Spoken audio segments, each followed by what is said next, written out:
উফ, সারাটা দিন পেপার একটা মুখে গুজে নিয়ে বসে রয়েছে। পেপারটা ছাড়ো আর এটা দেখো। এটা কি আবার তোমার মেয়ের রেজাল্ট? তো 3টে সাবজেক্টে ফেল।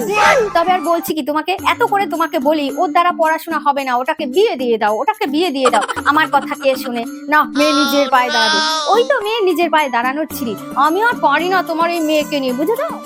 তুমি সারাদিন করোটা কি ঘরে বসে? দেখতে পারো না মেয়েটা কি করছে কি না করছে? যখনই ঘরে আসবে তখনই দেখবো গান যখন সিরিয়াল নিয়ে বসে রয়েছে। কি বললে তুমি? আমি সারাদিন সিরিয়াল দেখি? তাহলে তোমার এই ঘরের কাজগুলো কে করে? রান্না করা, বাসন মাজা, ঘর মোছা, এগুলো কে করে? হ্যাঁ, আর তোমার ওই মেয়ে আমার একটা কথা শোনে? তুমি তো জীবনে ওকে কোনোদিনও কিছু বলো না, কিছু না বলে বলে তো মাথায় তুলে রেখে দিয়েছো। আমি সপ্তাহে 6টা দিন অফিসে থাকি, ওখান থেকে কি দূরবীন লাগিয়ে দেখবো তোমার মেয়ে সারাদিন কি করছে কি না করছে? তুমি ঘরে থাকো কি করতে সারাদিন? ও আচ্ছা, যত দোষ এখন আমার হয়ে গেল তাই না? নিজের মেয়ের কোনো দোষ নেই। আজকে ওটাকে আমি ঘর ছাড়া করে ছাড়বো, অসভ্য জানোয়ার মেয়ে। ওর জন্য আমার ঘরে আজকে এত অশান্তি, ওই মেয়ের জন্য। আসছি আমি, দাঁড়া।